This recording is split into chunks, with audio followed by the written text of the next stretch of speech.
what's the next move in markets with Fed rate hikes or cuts in focus? Let's dive in. Nuveen CIO, Saira, Malik. Saira, good to see you in person for a change. Yeah, it's great. Finally, off the Zoom video. Yeah, right. I was telling Akiko, I love what you wrote recently about May potentially being weeds for markets. Explain that to us, because I'm like, wow, I got to ask Saira about that. Well, we already saw the rain showers in April, so the question is, will weeds be coming up next?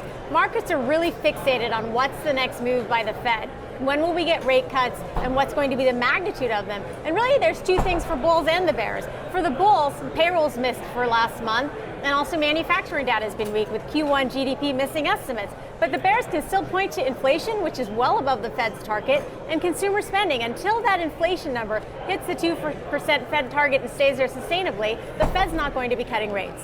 Is it fair to say you're cautious on stocks here? I think at S&P near 5,200, I am cautious. I see it more in a trading range. I don't see any imminent issue to take the markets down, but my concern is that without these rate cuts coming in the near future, what does that mean for the economy in terms of its ability to hold up? And we are seeing those cracks already somewhat in the employment market and with manufacturing. On that point, we heard from Minneapolis Fed President Neel Kashkari here at the conference on the ground, raising a number of issues. Number one, how much of where inflation is right now is in the control of the Fed, but also whether in fact we're landing softly at 3%. He said that keeps me up at night. You've been in the camp that you don't think inflation is going to reach that 2% target this year. Why?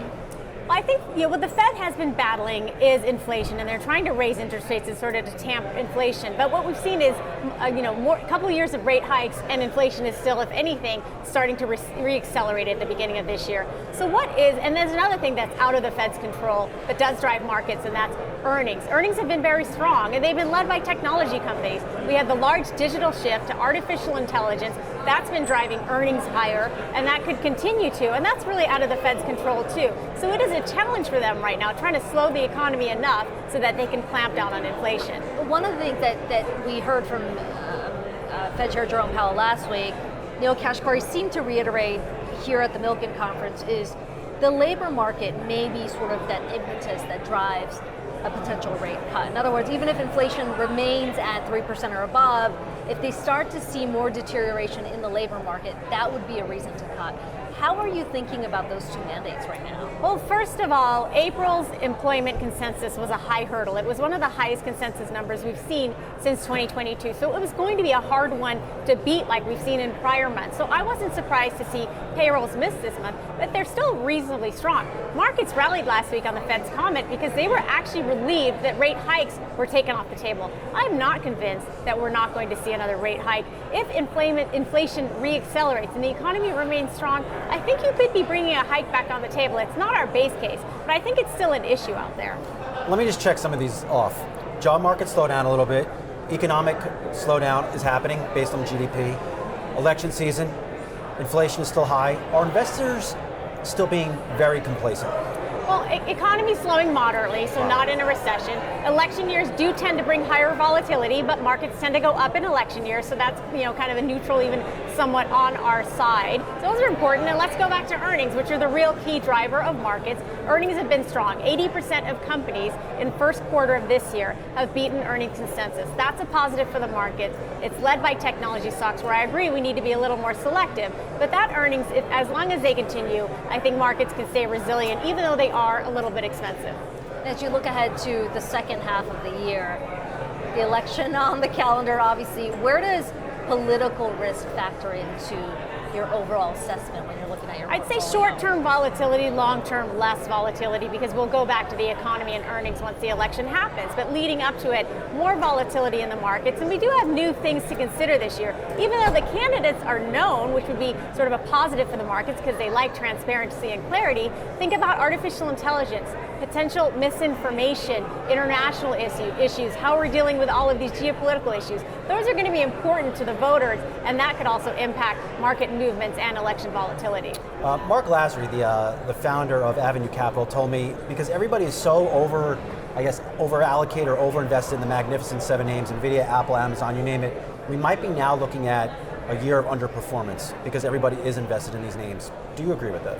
I think it's the year of being selective, and you saw that last week with Meta, which actually put up a good quarter with 27% revenue growth.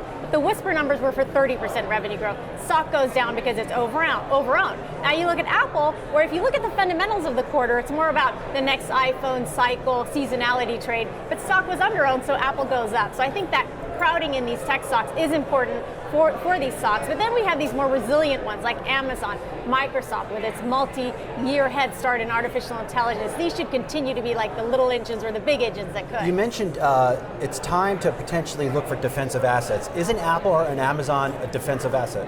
Apple is pretty defensive because it's under-owned. Amazon, I think, just has a resilience from investing in their logistics during the pandemic. When we say defensive assets, we're also talking about areas like infrastructure, multi-year positive trade for us, because not only are we nearshoring, onshoring our businesses, the shift to renewable energy, both of those require more investment in the US, and the components of infrastructure like utilities and waste management tend to be less economically sensitive. You mentioned the huge swings we saw on the back of some of these Mag 7 names. It's interesting to me that there seems to be, on the one hand, some concern about the scale of investments that are needed to ramp up their AI offerings. And yet, you look across, I mean, Meta had a big number, obviously, in investments. That seemed to really affect their stock, investors' concern, but that wasn't the case with a name like Microsoft or even an Amazon. Yeah, I mean, I would say that the long-term head start, though, that companies like Microsoft and NVIDIA have are important. Go back to the late 90s where we were shifting to more use of the internet, and there were so many companies out there. I mean, we all remember iPads, companies you could buy which really weren't resilient businesses. Companies like Microsoft and NVIDIA, I think, are long-term plays. They have gotten such a head start in terms of investing in AI. I think those are going to be the long-term winners, barring a little bit of up and down because of their valuations and where people are positioning in the stocks. You talk to a lot of investors. Let's focus on the average investor. What's the number one mistake you still see them making? Cash on the sidelines. Studies have shown that when you market time, you lose money relative to if you just stayed invested. This started, last year. Everyone expected a recession to come. They are holding their cash, and 5% returns, nothing wrong with 5% returns, but when the market is up multiples of that, and even fixed income markets have yields that are higher than that today, you're losing relative money. So I really recommend stay invested, leg into the markets, average in. That, I think, is the biggest mistake investors make. And then, of course, they eventually get FOMO, fear of missing out, when they come piling back into the market when the market's already up. I feel like that's kind of right where we are right now. Right? And so basically, you just told me I'm making a mistake. I thought I was doing pretty good with my 5% CD, but maybe I'm not. It's funny, Brian. I sort of checked myself when you said that as well. I think she's talking to us. I say 5% is good in 2014. Nice. Wow, it's a hot take. All right, we're going to leave it there. Nuveen CIO, Saira, Malik. Good to see you in person. We appreciate it. Yeah, great. Thanks for having me.